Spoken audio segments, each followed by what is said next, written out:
Testing, testing, 1, 2, 3. Testing, testing. Oh, hi. I think you caught me suiting up for the next video. Now, I'm approaching 1,000 videos, counting the YouTube videos and my paid on-demand videos on my website. And this is becoming kind of a ritual. Of course, sound is very important. I'm going to get the microphone set up here in my little cell phone pocket. We'll get that clipped here. And of course, it wouldn't be a video of mine if I didn't don my signature blue shop coat. Okay, we got to get ready here. Got to make sure the collar is down, you know, the hair's straight. Let's get this clipped in right here.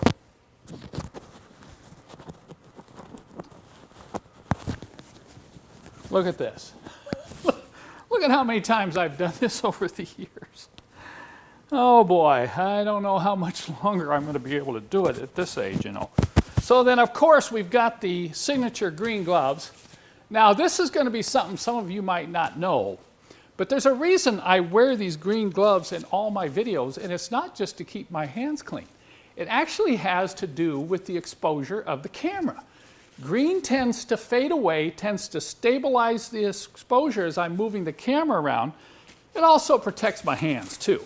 So we'll get these green gloves on.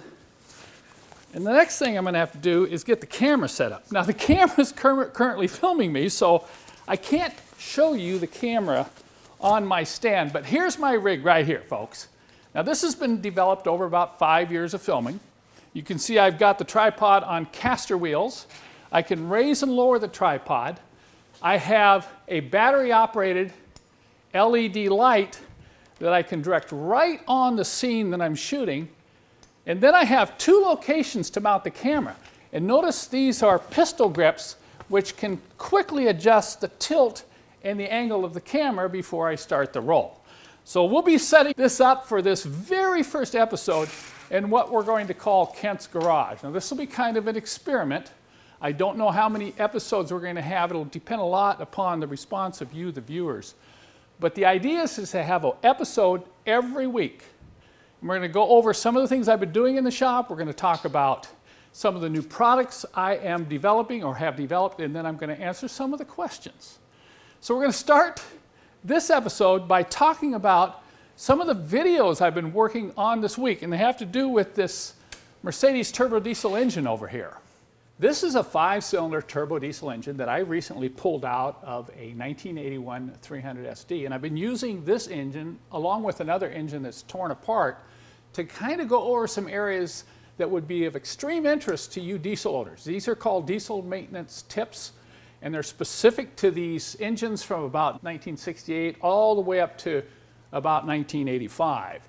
They're the old cast iron, rugged diesel engines that so many people really love and admire. And I do too. I just love the OM617 turbo diesel engine. I think it's one of the greatest automotive diesel engines ever built.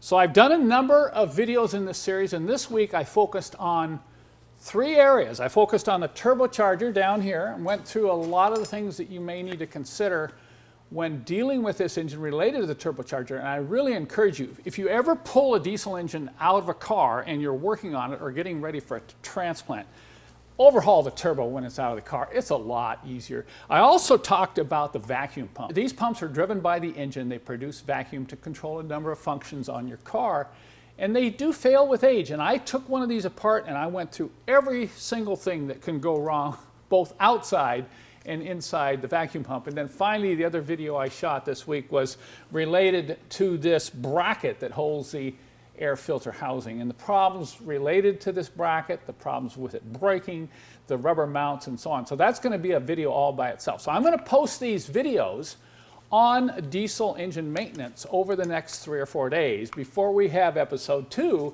next Tuesday. Now, I'm going to launch tonight a new product. I'm really proud of this new product. We're going to launch it at the same time we release this video. Let me show you what I've been working on this past week to develop this product. I forgot to mention to you that tomorrow this engine goes bye-bye. A customer of ours has purchased this and is coming all the way from Utah to pick it up. So whatever videos I want to shoot on this, I need to do today. And maybe if we're lucky, we can convince this guy to let me film why he's buying this engine and why he's coming all the way from Utah to pick it up. A few weeks ago, I set out on a quest to try to improve the factory tools that remove these instrument clusters from these older Mercedes-Benz. I'm not saying this is a bad tool, but there were some features about it that I just didn't like that well, so look at what I had to do. We started getting wire, we tested different grades of wire, we tested different handle designs, and after going through about 6 prototypes, this is what we ended up with. And this is what we'll be releasing tonight on the website. And I believe that these tools work better than the factory OE tools. Now, for the first 25 people that buy this set of tools, I'm going to offer a set of LED lights. These are lights that you can put in your W123, W124, W201, and W126 chassis. So if you want a set of these tools, I highly recommend you jump on these tonight. I think they're going to go quickly. We have a good stock, but only the first 25 who purchase these new tools will get the free LED lights. I've also done a 20-minute long video on how to use these tools properly, and that video will be included free of charge when you purchase these new dash pull tools. I'll also be releasing a video probably tomorrow, Wednesday, that'll go over the development of these new dash pull tools and why I felt a new design was needed. Of course, I got to let you know that I've got Happier sitting right behind me here in the shop today. If you haven't seen the ride-along video of me driving this car, you've got to check it out. This is one sweet ride. I think my son Joel recently encouraged me to try this part in my episodes at Kent's Garage to just open it up for questions. There'll be some ground rules. I want to go over the ground rules first. First off, I will only address questions that are submitted to the comments section of the episodes of Kent's Garage or on my Facebook page when we post a new news feed. Got it? So if you email questions to my website, they will not be addressed in Kent's Garage. They have to be posted on YouTube under the comments of every episode in this series, or they have to be posted on Facebook. The other thing is the question has to contain just one question, not like, well, how do I fix the brakes? How do I fix the steering? Then what about the exhaust pipe? The question has to be one question, very specific, something that I can answer quite easily in this format. Obviously, I can't answer every question I get, but I'll take a few every week. I'll come back. I'll try to address the ones that maybe I haven't addressed on my website, because a lot of you need to keep in mind I have a huge amount of technical questions that have been answered on my website in the Tech Help section. So if I feel the question is something that I've addressed on my website, I probably won't respond to it, particularly a lot of these old questions about diesel engines, these older models. And also, I cannot address a lot of questions about computer analysis of these newer cars. It's too complicated. But there will be specific questions that I can answer, and hopefully in this episode, episode 1 of Kent's Garage, I can kind of give you some guidelines of what you should ask. Here's one from a fellow named Joel, and he asked this question: can you explain the process of getting an oxidized and badly chipped and cracked paint job off the car, as well as sanding it for primer and paint? I want to DIY it, but I want to do it right the first time. Now, Joel, if you're watching, I wish I could answer this, but this would take about 3 hours and a 10-part video. You know, if any of you have watched my 10-part video on just fixing a dent, I know I had a couple comments where people said, man, you're a slow body man. If you had to make a living doing body work that way, you'd never make any money. Well, that wasn't the purpose of the series. The purpose of that 10-part series on fixing a dent was to show you all the variables and all the options and the different ways you could approach it. You know, obviously if I had to fix that dent and I was charging for it, it wouldn't take 4 hours of video work. And that's kind of typical of some of these other questions I get. I remember the time someone said, hey, Kent, can you tell me how to overhaul a transmission? That would be really good for me. And I'm thinking, yeah, it would be good for him. But what about me and all the hours it would take to set up the camera equipment to do a video of tearing down an automatic transmission and going through it and overhauling it? And that's the case with something like a paint job. There are so many variables, so many I'll call danger points and things that you have to deal with. You know, do you have rust in the body? We're not talking about rust out, we're talking about pitted rust. How do you stabilize rust? What type of primers you use? And I'll just give Joel a brief answer to this question and kind of discourage you from DIYing it if it's really bad, because a lot of these really rough and unstable paint jobs, we're talking about clear coat delamination, we're talking about cracking and crazing in the paint, require that you strip the whole car, and you're dealing with some rather harsh chemicals. The other problem is if you have a lot of oxidation in the metal or surface rust in the metal, you have to treat that with some rather harsh chemicals. And I found to get really long-lasting paint jobs on these old cars, you need to use primers, like an acid etch primer and epoxy primers to stabilize the substrate, and those are really wicked products and dangerous products to work with. I want you to know, I don't do paint jobs anymore. I don't get around this modern two-part paint. Even some of the waterborne paints aren't that safe to breathe. You know, you'd think, well, it's a water paint, it should, no, it's not. They can be quite unhealthy to you, and I found that I can't even be around this stuff. So Joel, in answer to your question, I'm going to encourage you to get some books. There's a lot of good books on body and paint prep. There's a lot of good information available on the internet, and do some real research and find out whether or not this is something you really want to do yourself. What I tell people when they have a car that has a really bad paint job is get rid of it and go get another one, because oftentimes it's easier and cheaper to buy a replacement car. Now I'm going to qualify that. If it's a very rare car, that's different. But if you're talking about a 300D diesel that has cracked, peeling paint that needs completely stripped and repainted, unless you really enjoy that type of work, you might want to consider just getting another one. And you've watched my videos about finding and buying cars, how I'm really opposed to buying cars that have been repainted or that need repainting. Exception, of course, the Beast. And it's going to stay like it is because I don't intend to repaint it. Okay, so they can't be real long, complicated questions, all right? Sorry, this is from Nathan. He says he has a 1994 W140 with 97K on it, and at 50 miles an hour he has a vibration. And then at 60 miles an hour there's no vibration. And he goes on to ask another question about, ticking in the engine and valve guides and so on. But so I'm not going to be able to address those, just one specific question per customer, as I could say. But Nathan, if you're listening, what I found as far as vibrations, trying to narrow it down, and most, I would say 80% of the time, it's either in the wheels and tires or it's in the driveline when you get these vibrations that come and go. So I would recommend the first thing you do is take the front tires and put them on the back, and put the back tires, put them on the front, and drive the car and see if there's any difference. If there's a difference, if it changes frequency or goes away or comes on at a different speed, then it's probably tires and wheels. A lot of times some of these wheels have been hit on a curb and they maybe have a slight bend to them.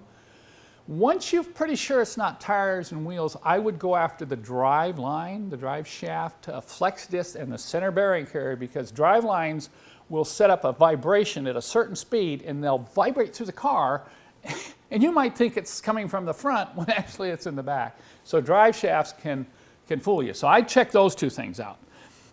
Rich asks a question, which I think is a really good one, and I really haven't addressed it anywhere on my website. He asks, thinking about adding some sound deadening and temperature insulation in my W123. Is it worth it? If so, what should be used and where should I start? And what areas are the most important to try to sound deaden? Well, one of the 240Ds that I got for my son Joel many years ago, someone had done this. They had taken insulation, I don't know the specific name, but it was fairly thick, it was about 3/4 of an inch, that had the aluminum foil on one side. And they had put it on all the floors. They had taken the door panels off and put it on the inside of the doors. And you couldn't believe the difference that made. It just took enough of the hum and sound, road noise off, that it made the car much more comfortable to drive. Now, I'm not an expert in this area in sound deadening, but I do know it might be worth the effort, particularly if you have an older 114, 115, or an early 123. After about 1980, Mercedes started putting a little more sound deadening, particularly in the floor areas in the cars. So some of those older cars, you pick the carpet up, and you just see the metal floor. That's when it can really be helpful. So I'd say, hey, Rich, go ahead and try some things. Take some pictures and get back to me and let me know what works, and I'll pass it on to my viewers. And then finally, I'm going to address this question from Will. And this is kind of typical of a lot of questions I get, and I'll answer Will's question, but I won't be answering these type of questions in the future, so please don't ask. It's the question, hey, I want to buy this 1990 Mercedes 300E. He wants $2,500 for it. Do you think it's worth it? Well, I don't know. I mean, I haven't seen the car. It could be worth $200. It could be worth $10,000. With these old Mercedes, it's all about condition, all about care, mileage, maintenance records. So when someone asks me a general question about, hey, so-and-so wants this much money for this old Mercedes, is it worth it? I can't answer it. I had somebody call from Canada today, and they wanted to know whether a 1982 300D was worth $5,000. A friend of his just picked up one up there, and he just said, well, is it worth $5,000? I said, Hans, I don't know. I mean, come on. What's the paint like? Has it been repainted? How's the interior? How's the mechanicals? How much mileage? Any sign of rust anywhere? We're talking about any kind of rust in the car. Of course, being from Canada, I'd be a little suspicious. But I said that car could be worth $500. It could be worth $15,000 to $20,000. Yes, folks, that's right. Some of these old Mercedes are bringing that kind of money, but they have to be perfect. So I will not be able to answer questions about what do you think this car is worth. Okay, I hope you understand. But in this case, Will said, I was just wondering if you think my $200 purchase of a W123 long wheelbase limo here in the US was worth it. Okay, $200 for a long wheelbase limo, I would say it's worth it, if nothing else than for parts, okay? But he goes on to say it's in rough shape. But being a long wheelbase, you know, it might be worth fixing. What do you think? And then he wants to know how to submit a story about the restoration of his car.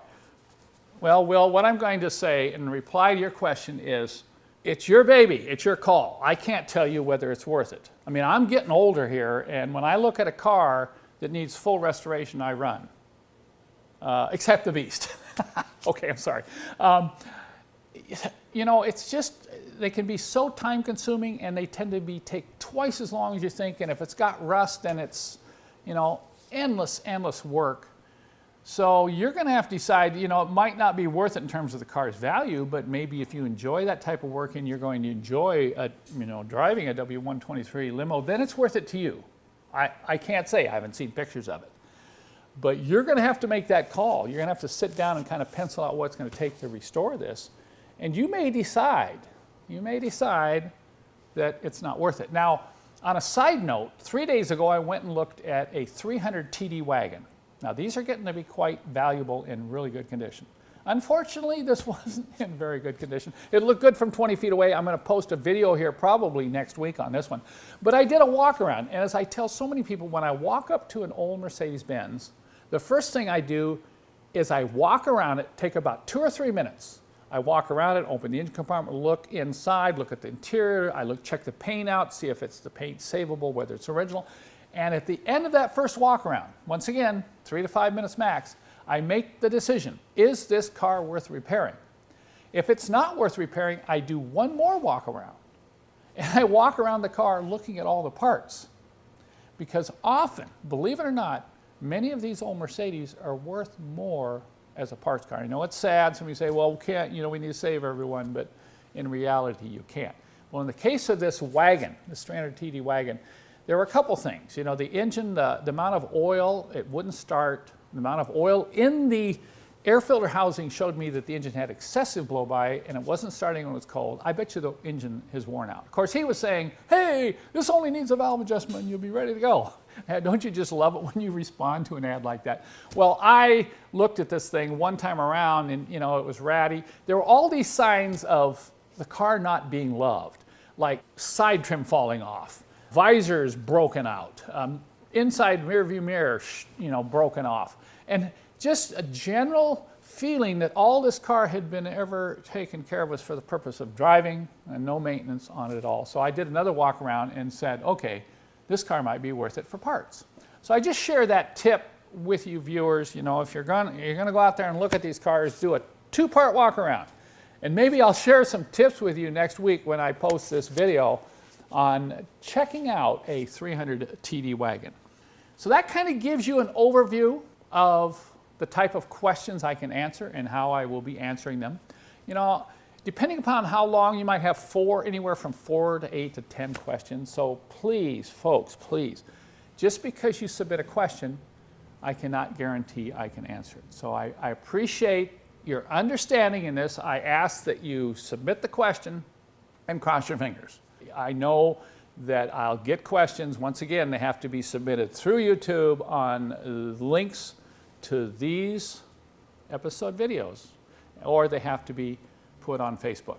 So I'll come back in episode 2 and we'll take a look at some more questions next Tuesday night.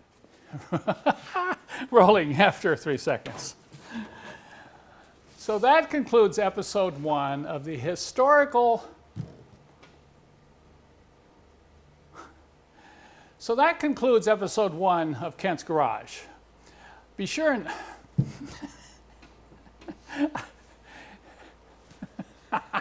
I don't know what I'm doing. Come on.